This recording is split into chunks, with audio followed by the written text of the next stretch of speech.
Hey, welcome all you lovely hoodlums out there in Chess World land, Backyard Professor Chess, Video land, whatever land you're in, we welcome you here in these videos. You are the best audience on the planet. So how does that make you feel? I'm really not saying that sarcastically either. I appreciate all of your comments, your enthusiasm, your ideas, and you're sharing with me your views. I have a spectacular game. I know I say that every time, but I am so not kidding. I have a fabulous game that's going to surprise you. If you haven't seen it before, I suspect many of you haven't. But I had someone ask me in the comments just recently, how do I do my lighting? I'm going to take a moment and show you around my room how I do my lighting, so that might help you out, bud. I can't remember which one of you asked me. I'm sorry. I'm 58. Give me a break, will you? Mind like a steel trap, but it's rusted. The first thing you need to realize is in this particular room that I do all my recording in, I have a yellow ceiling. I did that to keep it bright. Now there's my middle light in the ceiling, and it's not really good, and so then down below it is but to the side of my chessboard here, I'm in the doorway right now going into my room, into my study. To the side over here, I have one of these studio lamps, right? It's just a little, like a 1.5 foot high lamp, and it's got a little cover on it that mutes the light, and I'm pointing it straight up and bouncing the light off of the yellow ceiling. And then over down on this side, I also have one of those studio lamps, and I'm pointing it directly up at the ceiling here right in front of my board. And what I'm doing, mostly this is done by indirect lighting. So that's how I set up my lighting.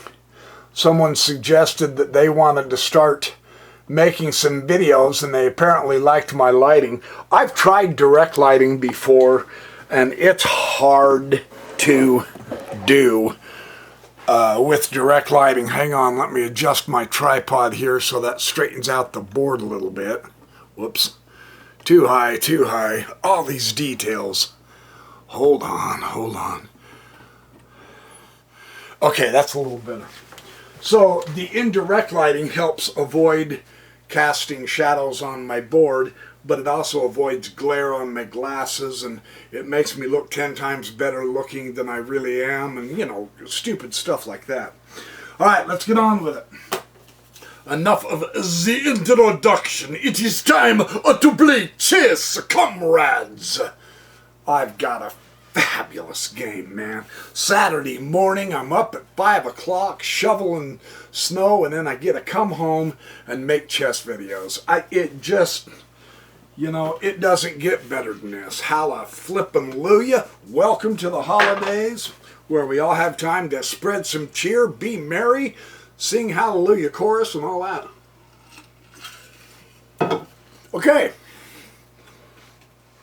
Silent night, holy night, this ain't it. This is noisy day, terrific day for chess. This was the World Championship match. This game I'm going to show you was the 4th game in the World Championship match in 1908. It was by Dr. Tarrasch and Emanuel Lasker. They played the Ruy Lopez. Now, understand, Tarrasch, he's kind of gotten a bad rap a little bit, but in some ways justified, but he was so strict with the idea of a proper position that he just lashed out at everybody who did a position wrong, and he was so good, he usually just thumped his opponents. this was playing for the World Championship. He got that good. Tarrasch is probably more popularized because he played so much against Capablanca and Alexander Alekhine. Lasker is the second world champion after Steinitz. Steinitz officially was the first, then Lasker dominated it for 27 years. And then came Capablanca and then Alekhine, right? This game is once again out of the Garry Kasparov My Great Predecessors Volume 1. He gives the life, the political background, the economic background, the chess knowledge, the various aspects of what happened at the tournaments. It's a sensational book. It's a sensational series. So I'm going to put the black down here, so I'm going to imagine Tarrasch is up there so that I can analyze it better. This game is just beautifully played by both of them. This is one of the most famous games of this era. This just took the world by storm. It blew everyone away at how these two played chess. It was fabulous. It's hard to over-exaggerate this because Kasparov really made a point of saying this made world headline news. This was the game, baby. And it is the typical Ruy Lopez at this point, as you can see. A knight f6 comes out, and then Tarrasch will castle, which is typical in the Ruy Lopez. And Tarrasch goes, bah! What a stupidly, ridiculously waste of move, pushing d6 and cramping your position. That deserves punishment. Now, of course, he didn't say that to Lasker while they were playing the game, but he had said this in print before this game. When others playing the Ruy Lopez played this way, Tarrasch mercilessly tongue-lashed him. And so the world champion Lasker says, all right, let's see you handle this. And Tarrasch did handle this. That's what made this such an interesting thing. Yeah, let's watch what happens. d4, bishop d7, knight c3, and now bishop e7. Okay, we today, 1908, 110 years later, 11 years, 12 years, 112 years later, we would say this is a compact center. To Tarrasch, this is cramped. And he had no compunction punishing you. Because like I've said before, the trouble with being cramped, you don't have enough space to coordinate your pieces together in either a good defense or a good offense. You can't put the conjunction of pieces in the right proportion with your pawns because there is no free square to move, more or less, right? So you're cramped. It makes it harder and more difficult. Tarrasch is going to surge for more space, which automatically helps an attack. Yeah? Okay, so this is kind of the context and background here. Rook e1. Okay. E takes d4. Let's see how Tarrasch handles this. The knight will take d4. And the knight will take d4. And the queen will take d4. and the bishop will take b5, and the knight will take b5. And now Lasker will castle. So at this point, they have more or less relieved the tension in the center. The board is rather openish now, and Lasker is no longer cramped through a series of exchanges. That is a really excellent instruction for us when we get cramped, if we can set it up so that we can do some exchanges and come out even. Yeah, our position may be less than we want it to be, but that is correctable easier than if you get tied down in a cramped position. So, problem basically solved. Not too bad a move, not too bad a game so far. And then he pushes date 6. He says, okay, decide what you want to do. He will maintain that angle, and now rook e8. So they're both coming along pretty good. It just seems that white, now here, white is just, Tarrasch is one shoe ahead of the step shine. And he's threatening this. That's why he made that rook move. He's got both rooks in the center. Actually, he's got the partial open. He's got the open file here on the D. His own pawn isn't there. So the position in white is, wow, that's not bad. And Lasker, the world champion, has been playing superbly strong chess, although he did give Tarrasch a heck of a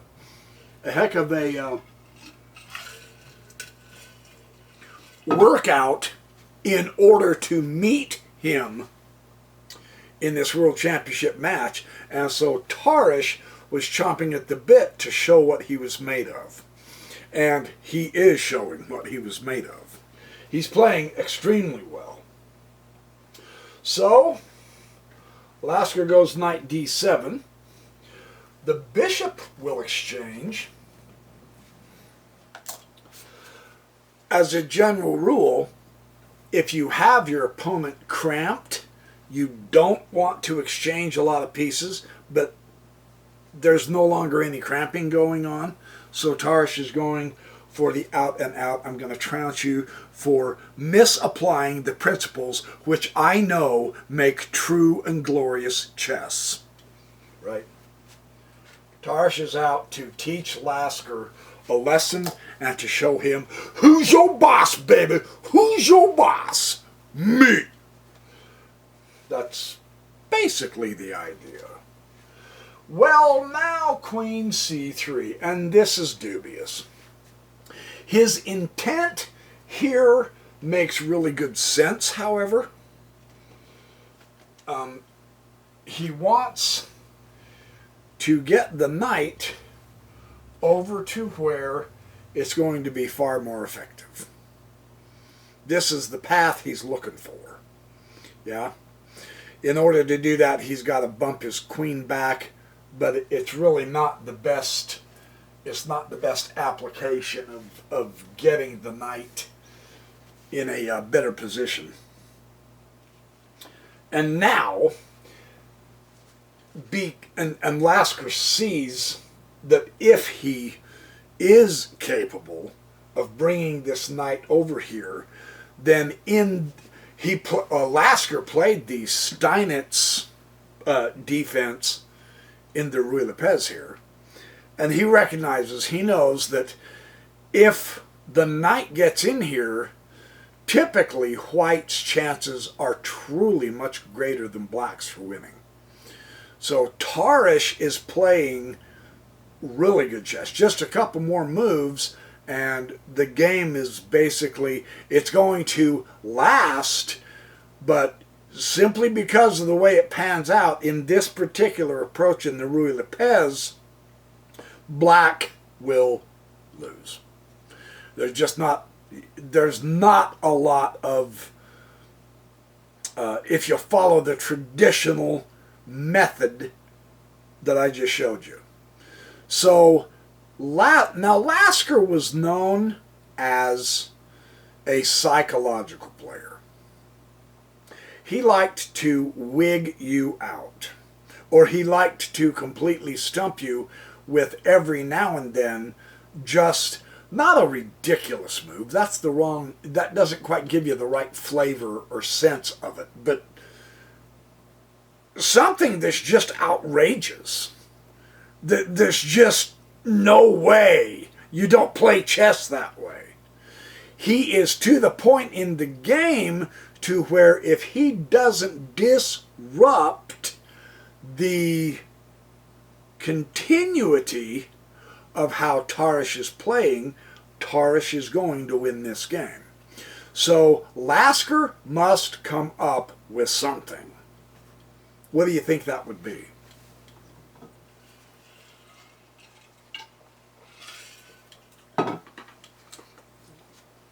I thought it was actually kind of cool, but Kasparov says, yeah, this is dangerous. This is quite, yeah. Against a Tarrasch, this is Lasker with just pure guts. But he has to, because Tarrasch is going to win the game. If he doesn't mess up the equilibrium in this game, and he finds the great move to boink. Stick the rook out there, baby. Threaten the knight. But this is risky. And Tarrasch at this point, he describes Tarrasch through this book, and I've read about Tarrasch elsewhere.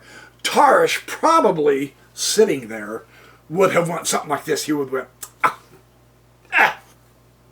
ow, ow, ow. What a stupid move. What an absolute moron. That was his reaction, at least inside of him. He might have stood bolt upright over the table and looked at Lasker and said, "Are you kidding me? That is absolutely preposterous." Something to that effect. It electrified Tarrasch, which was the intent. Lasker is the main man who said, chess isn't just about physically moving to pieces. No, it's about disrupting your opponent's mind. You either scare him, which is basically what Alekin relied on, that thunderous combination and that breathtaking attack, stroke of genius out of the blue that just startled you. Lasker subtly played with the psychology. This is why he made that move. And it makes for a great game. Well, at this point, though, it doesn't. I mean, Tarrasch is going to go ahead and carry on. They both know if Tarrasch gets over here, things happen that are not good for black, right? So again, Lasker has to come up with something that's a little bit outlandish. Yeah. He has to say, I'm not spooked with your consistency. Watch this. So he puts the rook at c5. And again, I'm being dramatic, but you kind of want to get the sense of this. The way Kasparov described it's really fun too, but this is another move that Tarrasch would have stood up again, and he would have said something like, "Are you kidding me? That is utterly ridiculous. Are you going to play real chess or not?" Something to that effect. This had that impression on Tarrasch. What it did is it disrupted his smooth thinking ability, because now inside his brain he's scratching his head trying to ask himself, what in the world am I supposed to do with that? It's taking him out of his mental game plan for doing what he wants. What, in modern terms, Lasker is taking away the initiative. I guess that's what I'm trying to say. He's taken away the initiative in an outrageously wild, bodacious way that Tarrasch really hates this style of chess. You see how that works? That's what Lasker's doing. This is what made the game so cotton picking famous. I mean, people raved about this for decades. I'm serious. According to Kasparov, this was huge. It helped other players realize, hey, wait a minute. Lasker has a great point here. Fiddle with your opponent's psychology. Study your opponent first and see what they like and don't like, and then do what they don't like. Do what they think is ridiculous so it takes them off guard. He played psychological chess here masterfully. Tarrasch is still winning. Just recognize that. That is what is so amazing. So he comes to Queen B3. And now, Knight to B6. Remember, Tarrasch wanted to get over to here so that he can swing his queen up and come and get the king. So, notice the counterplay that Lasker is doing way over on the other side, and it is making it so that Tarrasch has to start focusing over here instead of playing his game. In other words, outrageous as it was, at least in Tarrasch's mind, Lasker is taking the initiative away from him in a really bodacious way. And that helps you win a game, so why not? This is a great lesson for us, isn't it? It's really, see? Tarrasch knows his chance in this particular setup is over here. So he is going, you can see Lasker tearing Tarrasch's mind in two here. Dang it, man, I want to do stuff over here, but man, he keeps doing stupid stuff over here that I have to react to. But I want to get it going over here, but man, he's keeping it going there. And so it's making it so that Tarrasch can't think as clearly, smoothly, or evenly, or accurately. This is psychological warfare. Fantastic illustration here. And now look who starts coming over here.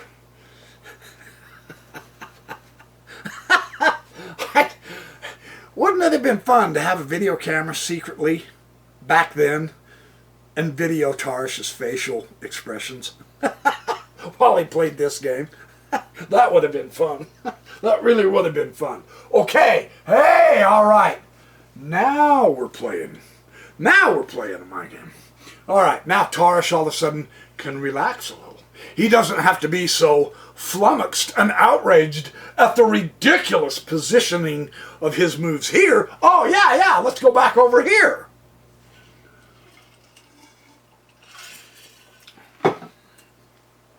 Beware the subtlety of psychology. And now, Lasker makes a boo-boo. Rook e8. Kasparov's got a question mark here. What? Not quite the right move. And now,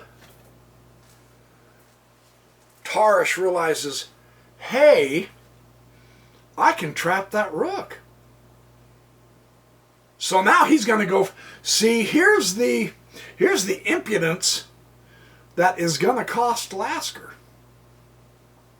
The rook can be trapped, and Tarrasch can get it almost for free if Lasker doesn't start paying attention.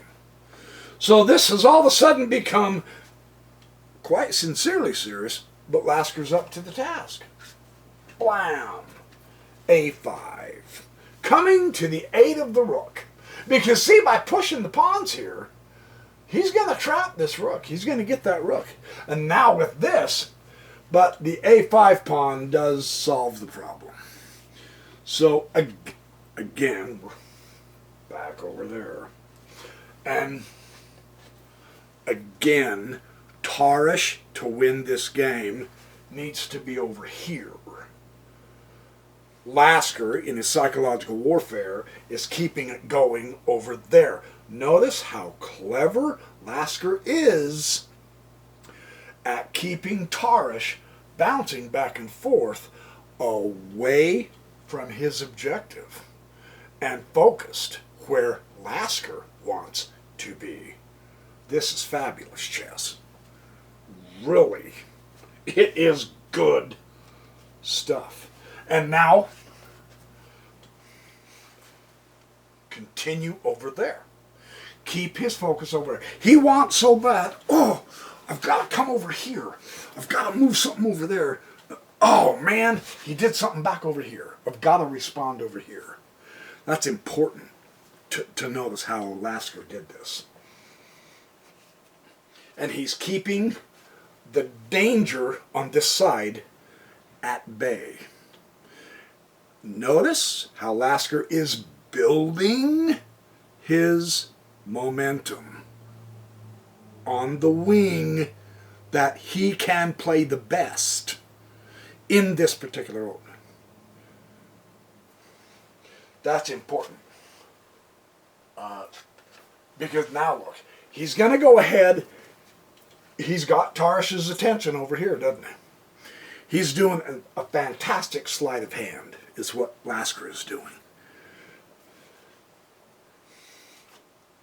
And this demonstrates it, because now he's going for the rook no matter what, and that is just not going to help him. So Lasker has broken through the psychology of Tarrasch here. That move demonstrates it. Now Lasker has a chance.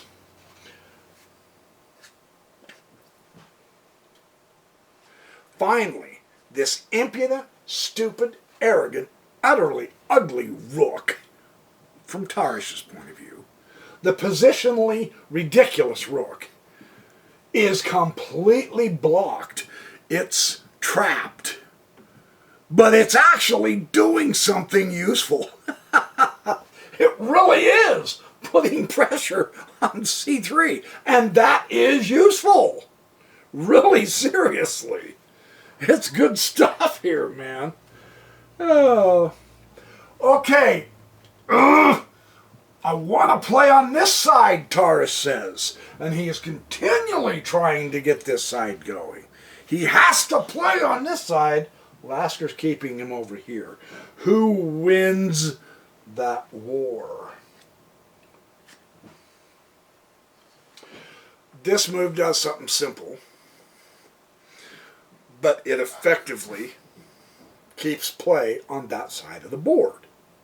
It's real interesting how he did this, because what now Lasker is making the threats that Tarrasch is going to have to address. Tarrasch has been trying to trap Lasker's rook and get a free rook. What this move is doing is it's preparing for that. And that's a turnaround. Tarrasch may end up becoming the hunted instead of being the hunter. Very subtle, very strong move with a spectacular threat coming up.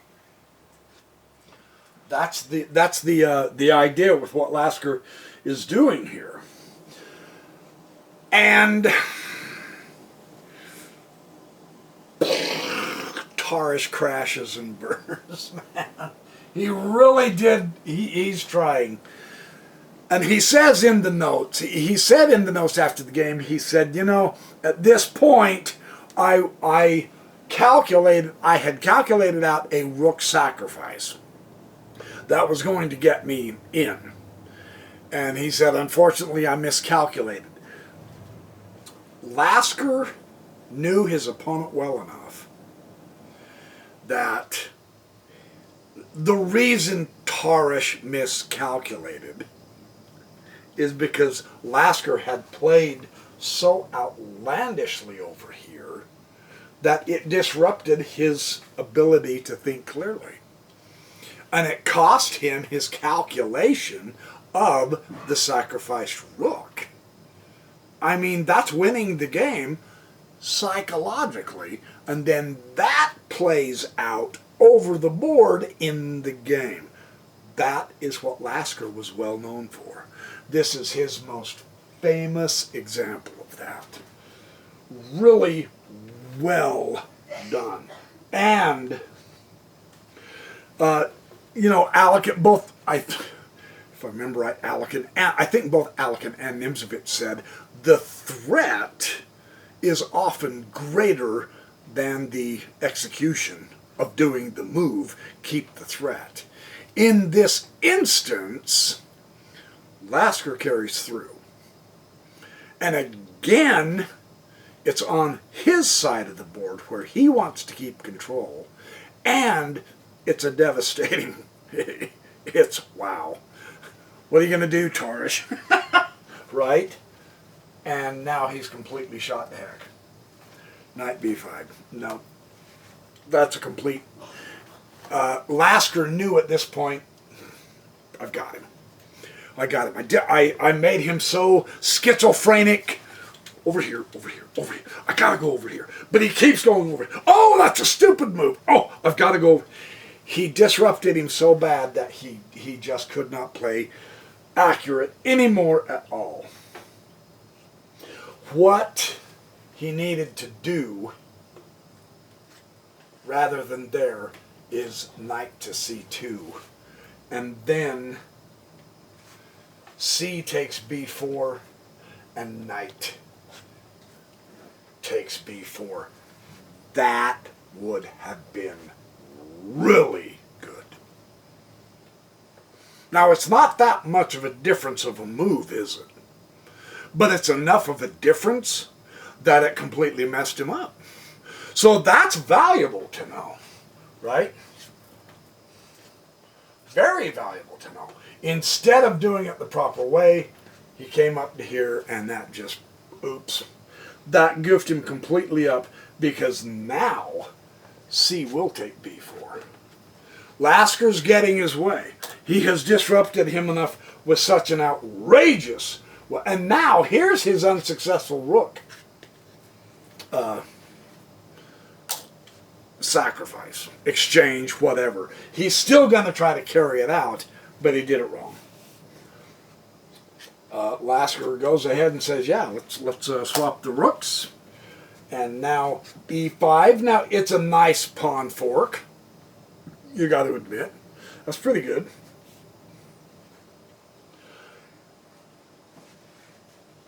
Lasker knew, because of the way Tarrasch was playing,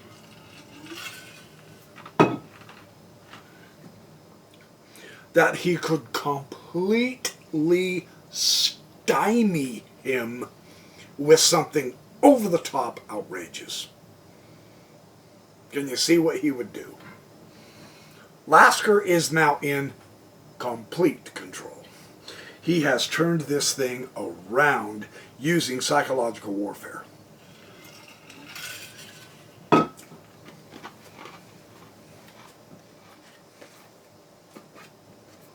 Rook takes f4. What a move! Yeah? Wow!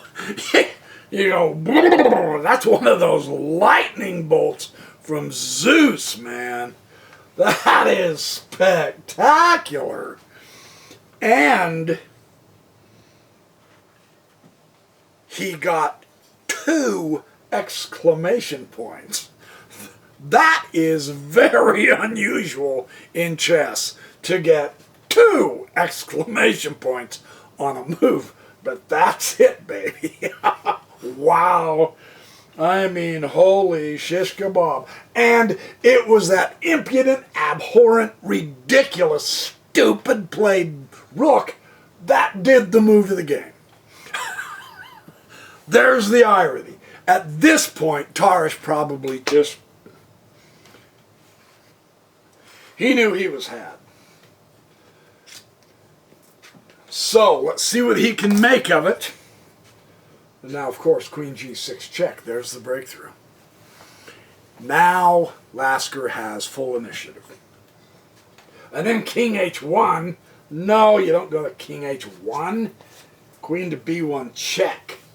Now you go to King G2. And then you go to Rook D2 check. Like I said, and look who's got the open file.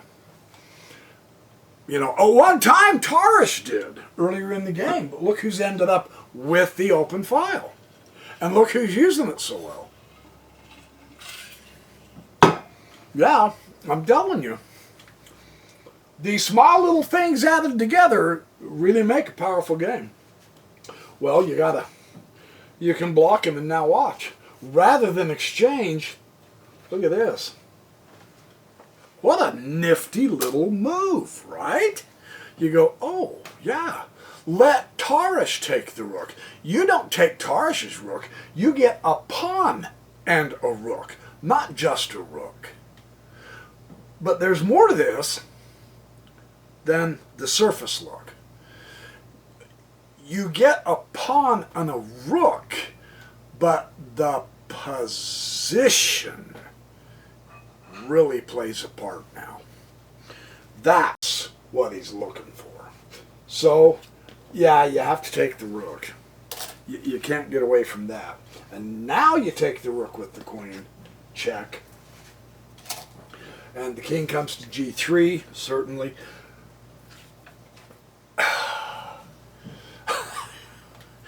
Lasker, Lasker, Lasker. Oh, wow. Oh, your heart sinks for Tarrasch, doesn't it? Hey, hold on. I got something. Don't count me out yet. All right. Check. And to G4. And then check. You go, holy cow. He really is going to win, isn't he? He is really going to win. Queen C4, check. Knight to D4 to block the check. He's got that ace in the hole, doesn't he? Wow, he's playing this so perfect. I mean, wow. All right, let's see if we can put a stop to it. Here comes the knight. Man, Queen A4. Stop that pawn. Now here comes the knight. Everything going Lasker's way, isn't it? What a beautiful coordination of the knight and the queen, right? Man. Queen E8 check. Not a problem. King H7. King H5, he's going to try to keep the king from coming down and coming in. Then he gets a queen. And at this point, Tarrasch resigned. 2 queens on the board, there's no way he can win. So, anyway, I was thrilled when I played through this game for the first time. It's one of Emanuel Lasker's best efforts, and it really showed the oomph he played with, psychologically as well as skillfully, and coordinating his pieces. There was very few who could match him, and he had a tough lineup in his day. So anyway, thanks for watching my Backyard Professor Chess videos. Have fun, do good, be well, be happy, share the happy, share the abundant fun of being alive, really seriously. You think Sometimes if life gets you down, just realize we all have eyes. You get to watch videos that you like. I get to make videos that I like and read cool comments from my audience. And I get to study cool chess books just like you do. That's something to be grateful for. There are some people in life who don't have eyes. So be happy. Yeah, life is not always a bowl of roses. This year has been a tough year for me, but I'm getting through it because I am more optimistic than not, and it's fun to be alive. Just recognize that, right? All right, you guys, thank you so much for being here for me. I appreciate you. I honor you. I'm grateful for you. And will you quit wasting your time watching this idiot on the camera? You've got Christmas shopping to do. But don't forget to come back soon and see the next Backyard Professor Chess video. You have a fabulous week.